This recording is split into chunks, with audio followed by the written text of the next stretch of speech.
So in lesson 9.2, we're going to be looking at solving linear functions. So an equation such as y equals 60x is called a linear equation.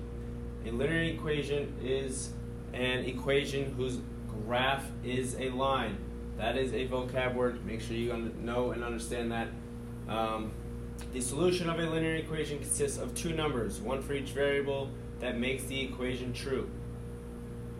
A linear function is a function in which the graph of the solutions forms a straight line. Again, vocab term, make sure you know it. One way to find solutions is to make a function table. A function table shows the values for x and y and the function rule. So we have our table down here below. It says, find four solutions of y equals 7x. Write the solutions as an ordered pair. So, let's pick four x values to substitute into the functions to find the y values. So we want to pick four x values. Let's start with -1,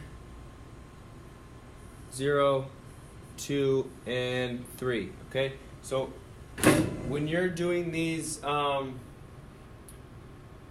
function tables, we're going to have our spot for the x values, our spot for the y, whatever our function is. In this case, it's y equals 7x. Your column for the y, and your column for your ordered pair, which is your x value and your y value. Okay, so again, we picked our four values. So we have x is -1. So all we're going to do is substitute it in here. So we have y equals 7x. We're just going to substitute it, the -1 in. That's going to give me y equals 7 times -1. That's going to give me my y of -7. And my ordered pair here, I know my x is -1. And now I know my y is -7. And that would be my ordered pair there.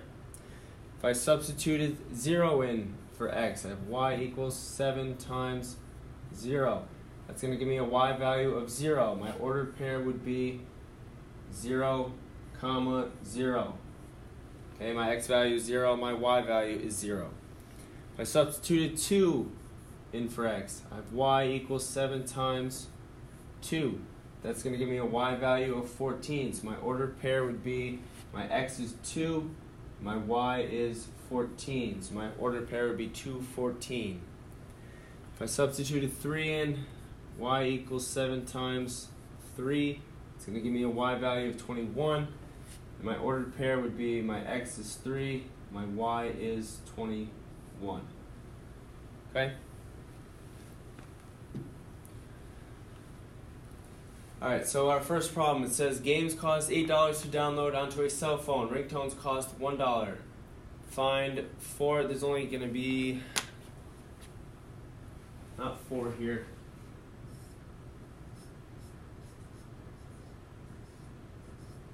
It's going to be 3 solutions of 8x plus y equals 20 in terms of the numbers of games x and ringtones y Darcy can buy with $20. And then we want to explain each solution.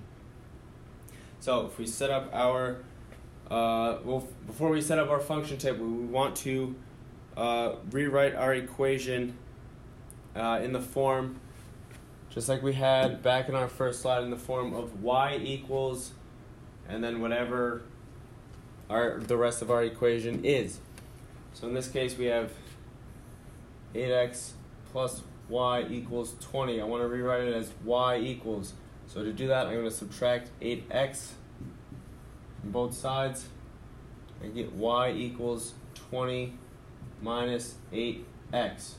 Okay, so now it's in the right form. Now I want to draw my function table. So we have our x column, whatever our function is. In this case, it's y equals 20 minus 8x. We have our y column. And then we have our column for our ordered pairs, which is x comma y.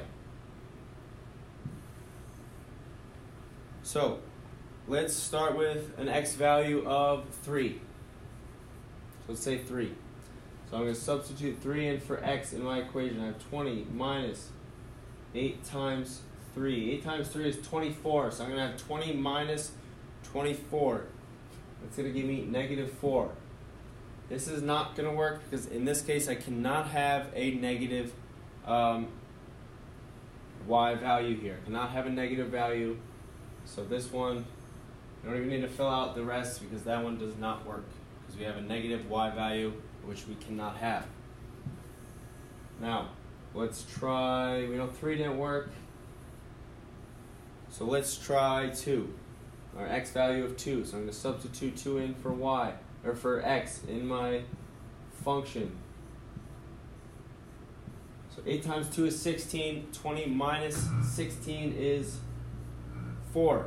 So my ordered pair here would be 2, 4.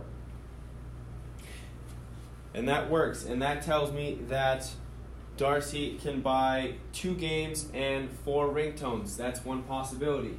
So that works. So let's try, how about we have an x value of 1. Substitute that in for x in my function. 8 times 1 is 8. 20 minus 8 is going to give me 12. So my ordered pair here would be x value of 1 and a y value of 12.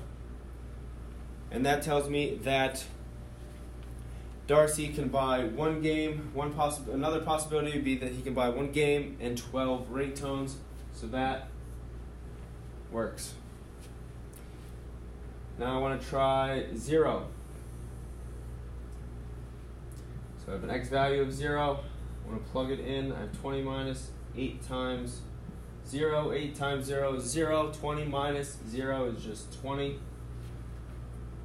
And my last possible solution here, my ordered pair would be 0, 20. And that tells me that Darcy, another possible solution would be that Darcy can buy 0 games and 20 ringtones. Okay, so that one works as well. So those are 3 solutions of 8x plus y equals 20 in terms of the numbers of games x and ringtones y Darcy can buy with $20.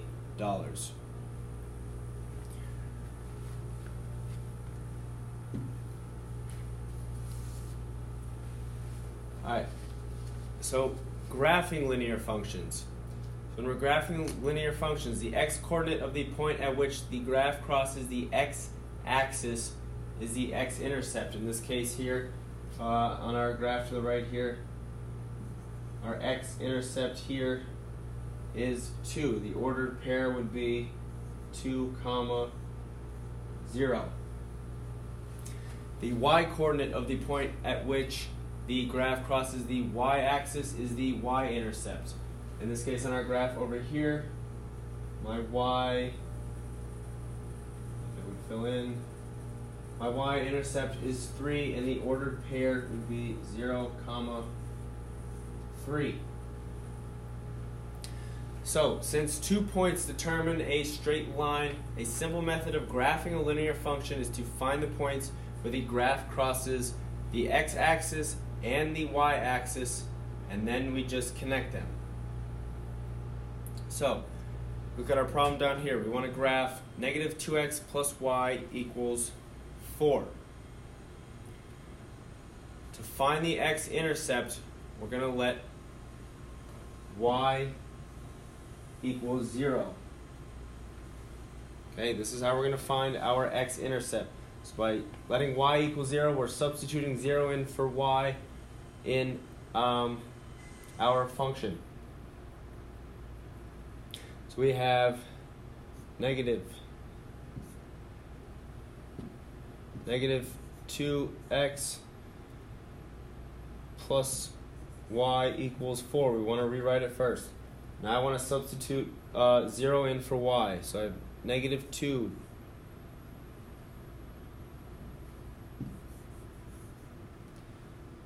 start that over. I have negative 2x plus 0 equals 4.